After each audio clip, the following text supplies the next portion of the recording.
तर बीडमध्ये ज्या लिफ्टमधून मनोज जरांगे जात होते ती लिफ्ट आदळल्याची घटना घडलेली आहे। पहिल्या मजल्यावरून लिफ्ट थेट जमिनीवर आदळली। लिफ्टचे दरवाजे तोडून जरांगे पाटलांसह सहकार्यांना बाहेर काढण्यात आले।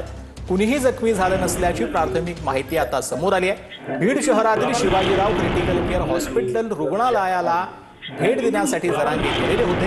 दरम्यान मनोज जरांगे पाटलांचा अपघात झालेला लिफ्टला परवानगी नाही अशी माहिती विद्युत निरीक्षक कार्यालयाने दिली। तर या अपघातानंतर जरांगेंचे समर्थक आक्रमक झाले।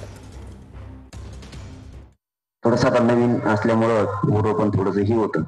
त्यांना सांगत होतं घाबरू नका, कुणी जा उघडेत का उघडीत, फक्त घाबरू नका। आत काही ताण नव्हता। बसून म्हणलं काय करता मग, आता दिल्या गोदा डाक टाकून तो झोपू यायच्या, कुणी घाबरू नका आणि बटन दाबू नका, पुन्हा वर जायचं वरून यायची खाली। ते म्हणलं एक बी बटन दाबू नका, त्यात काय चूक नाही कोणाची, ना कुठल्या डॉक्टरची ना त्या हॉस्पिटलची ना आपण म्हणजे वायफट आरोप करणारे नाही। माननीय गृहमंत्री साहेब, आपण त्वरित बीडच्या एसपींना आदेश दिले पाहिजेत आणि आजच्या आजच हा अपघात कसा झाला, ही लिफ्ट नक्की सुव्यवस्थित होती का नव्हती, त्याचा मेंटेनन्स झाला होता का नव्हता, या सगळ्या प्रश्नांची उत्तर आम्हाला आजच्या आजच पाहिजेत। जर 24 तासाच्या आत या सगळ्या प्रश्नांची उत्तर भेटली नाही, याचा जर अहवाल सादर झाला नाही, तर आज हा मराठा समाज उद्या संध्याकाळी संपूर्ण रस्त्यावर उतरेल आणि स्वतःच या गोष्टीचा न्याय मागण्यासाठी आंदोलन करेल।